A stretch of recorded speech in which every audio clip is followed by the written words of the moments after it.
Welcome back, everybody. Today we're going on a deep dive into attitude and its impact on success. Sounds interesting. Yeah, we'll be taking a close look at Jeff Keller's book, Attitude is Everything. Oh, Trying to yeah. figure out just how much our thoughts and even our words and who we hang out with can really affect what we achieve. It's pretty fascinating how Keller uses his own story, He was a lawyer Yeah? and then became like this motivational speaker, right? Right. And he uses that to show, it wasn't him changing jobs that Right. made him successful. It was changing his mindset. That's so interesting because we tend to think, success comes from all these things outside of us. Yeah. Like, oh, if I just had this or if I just knew this person. Right. But Keller's saying, no, it's really about what's going on inside. And I think that's where that whole human magnet idea comes in, right? Yeah, exactly. He talks about how we attract what we focus on. Okay. It's not like some mystical force. Right. But it's more like if you believe you're not good at something, you're going to act in ways that prove yourself right. Oh, so it's almost like a self-fulfilling prophecy. Yeah, like someone who thinks they can't make a lot of money. Yeah, They might not even try for those higher paying jobs. that makes sense. Or they might self-sabotage in some way. Right, totally. And Keller says the opposite is true too. Whoa. If you believe in yourself and you're like, yeah, I can do this, you're more likely to take those steps to get there. So then it's not just about thinking positive thoughts. Right. It's about those thoughts leading to you actually doing something. Exactly. Okay, so then how do we actually do Oh, that? he gives a lot of practical strategies in the book. Okay. Like one thing is visualization. Visualization. Like he uses the example of Jim Carrey, Oh, yeah. When he was first starting out, he would imagine himself being successful. I think he even wrote himself a check or something. Yeah, he wrote himself a check way in the future for millions of dollars for acting services. I mean, that's such an inspiring story. Yeah. But isn't there a risk of just getting caught up in the fantasy Yeah. without actually putting in the work? Yeah, he talks about that too. Okay, good. He's not saying that visualization is like magic, Okay. but it helps you set a clear direction. No. Like that check was a reminder for Carrie. It was like a symbol. Yeah, it was a symbol. Okay. But it was his hard work and his belief that got him there. So it's about using visualization to stay motivated Right. and to keep your goals in mind. Yeah, But it can't replace actually taking action. exactly. Like it's creating that mental picture. Oh, okay. But then you got to take those steps to make it real. So it's not just for big dreams like Jim Carrey's. No, not at all. This could be for anything. Yeah. But- Like let's say you want to get better at public speaking. Instead of focusing on being nervous, Yeah. you could picture yourself giving this amazing presentation. Oh, okay. So you're shifting your focus. Yeah, and that can lead to you actually practicing more. Right. And maybe even seeking out feedback and things like that. Yeah. That's such a good example. Uh-huh. Because I know I do that too. Yeah. I focus on what I don't want to happen. Yeah. And then it kind of ends up happening. Right.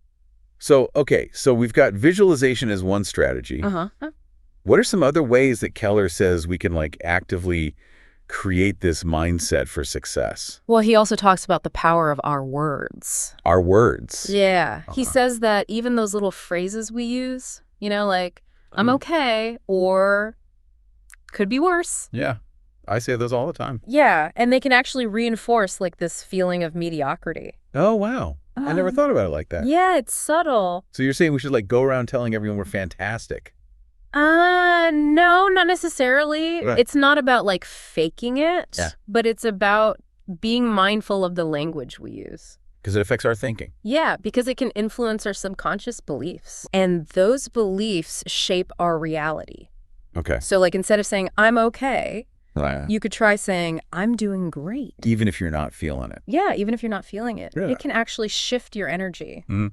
and set a more positive tone. Interesting. Yeah. So it's about choosing words that empower us. Exactly. It's like creating this feedback loop where our thoughts and words work together. And then they help us achieve our goals. Yeah. Wow, I'm starting to see how these seemingly small things Yeah. can have a big impact. Uh-huh. Our language choices. It's all about understanding the power of those little everyday choices. Yeah. And another choice Keller talks about is who we spend time with. Oh, yeah, that's so important. Yeah. He says our environment, especially the people we're around, have a huge influence on our attitude. Right. And probably on whether or not we succeed. Exactly. It's like that saying, Okay. you are the average of the 5 people you spend the most time with. I've heard that. Yeah. So we need to choose those people carefully. Yeah. He calls negative people toxic. Okay. And he says we should try to minimize contact with them. Oh, wow. Because their negativity can drain our energy. Yeah, it's like they bring you down. Right. And it can make it harder to achieve our goals. That makes so much sense. Yeah. It's like you're trying to run a marathon. Yeah.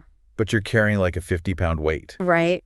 It's going to be a lot harder. Exactly. Okay, so we have to be mindful of who we let into our inner circle. Uh-huh. Surround ourselves with people who lift us up. Yeah, people who believe in us and support us. Okay, so what about those people we can't avoid? Yeah, like coworkers or family members. You can't exactly cut them out of your life. Right. Right. He suggests setting boundaries. Okay. You know, maybe limit contact. Or try to steer the conversation away from negative topics. So it's not about like completely getting rid of people. No. It's about protecting yourself. Exactly. It's about being mindful of the energy you let into your space. That's a good way to put it. Yeah. Oh, this is all so interesting. Yeah. We've covered so much already. Uh-huh. You know, we talked about the human magnet idea. Yeah. And visualization. Uh-huh. And the impact of our words and who we hang out with. Right. What's really sticking out to you so far? I think for me, the biggest takeaway is this idea of taking ownership. Okay. Keller's not saying just think positive and wait for good things to happen. Right. It's more about understanding that we have a choice. Okay. We choose our words, we choose our thoughts, we choose our company, Yeah. and ultimately, we choose our actions. We're in control. Yeah. It's about recognizing that we have the power to create the life we want. That's so empowering. It is. It's not about pretending everything's perfect. Right. It's about choosing to approach life in a proactive way. Yeah. With a solutions-oriented mindset. Okay, I love that. Uh-huh. So it's not like our attitude is something that just happens to us. Yeah. We're actually creating it. We're cultivating it. Yeah, I like that word better. Yeah. Cultivating it. And that shift in perspective can make all the difference. Absolutely, okay. Yeah. So we've laid a good foundation here. Yeah. With these core principles from Keller. Uh-huh. Now, I'm curious to dig into some of his other strategies for building this success-driven mindset. Okay. What else does he have for us? Well, he spends a good chunk of the book talking about turning problems into opportunities. Oh, now that sounds interesting. Yeah. I'm all ears. Okay, so how does Keller say we can actually like reframe our thinking about problems? Yeah, that's something I struggle with, honestly. Uh-huh. Like my first instinct is to get frustrated when things go wrong. Yeah. Not really look at it as an opportunity. Well, he's not saying we should pretend problems aren't tough. Okay. But he does encourage us to see them as like lessons in disguise. Oh, okay. I like that. Yeah, like maybe even keep a problem-solving notebook. A notebook. Yeah, to write down the challenges you face. And brainstorm solutions. So you're actively trying to solve it. Right. It's shifting from complaining to taking action. I like that a lot. Yeah, it's taking something negative and turning it into a chance to grow. It's like that saying, every problem is a gift. Yeah. Because without problems, we wouldn't learn anything. Exactly. He says problems force us to think outside the box, to be creative, and to build resilience. Okay, so it's like building those mental muscles. Yeah. Like he gives the example of Dave Bruno, who went through like a string of setbacks. Oh, no. Yeah, he lost his job, got in a car accident. Oh, wow. And even went bankrupt. That's a lot to deal with. It is. But instead of giving up, yeah, he turned his passion for inspirational quotes into a successful business. So he found a way to turn things around. Exactly. He reframed the situation and found a new opportunity. That's so inspiring. But I guess it takes a certain amount of like commitment, right? You've hit on Keller's next principle, the power of commitment. Okay. He says, without it, even the best attitude won't get you there. So it's not enough to just think positive and visualize success. Right. You got to be committed to the work. Even when it's hard. Especially when it's hard. Okay, so how does Keller define commitment exactly? He said it's like this unwavering dedication to your goal. A willingness to keep going even when you face obstacles. So it's not just about like being motivated for a little bit. No, it's about digging deep and staying the course. Even when things get tough. Exactly. Okay. He tells this story about Benjamin Roll. Who decided to go to law school at 67. 77. Yeah. Wow. And he didn't pass the bar exam until he was 74. He was in his 70s. Yeah, he took it 14 times. 14 times. Yeah.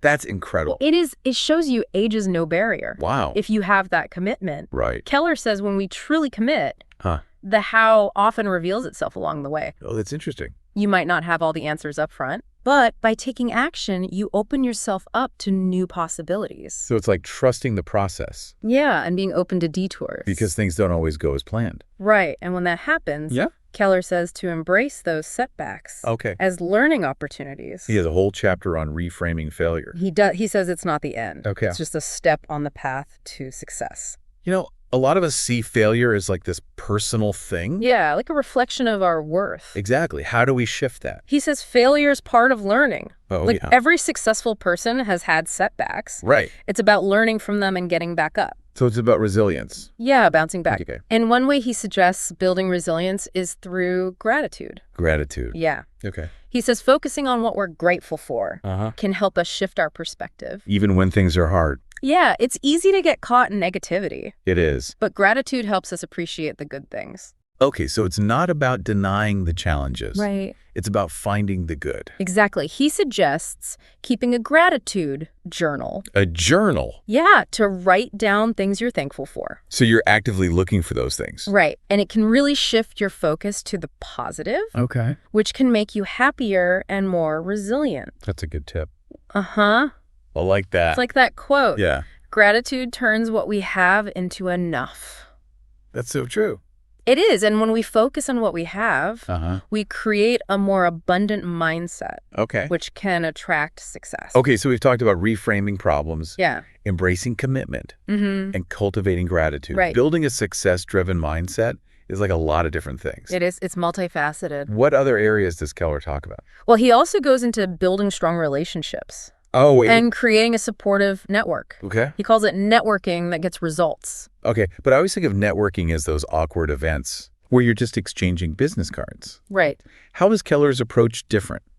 He's more about building genuine connections and focusing on how you can help others. So it's not just about what you can get. No, it's about building relationships. Okay. Like he suggests sending handwritten thank you notes.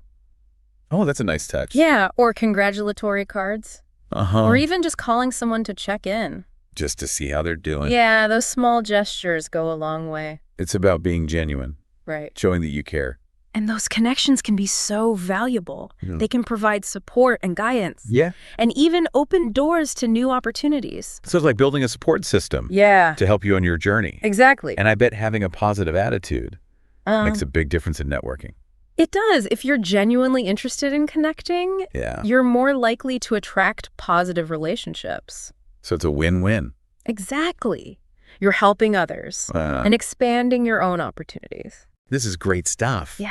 I'm starting to see how all these things connect. They do. The power of visualization, gratitude, strong relationships. It all works together. It creates this foundation for success. Keller does a great job of showing how it all fits together. Yeah, he's really painting a complete picture of what it takes to develop a success-driven mindset. We've explored so much of his wisdom already. We have. But I know there's more. Yeah. What other insights does he offer? Well, in the last part of our deep dive, we'll explore his thoughts on confronting fears. And taking bold action. That sounds both exciting and terrifying. Yeah. I'm ready for it.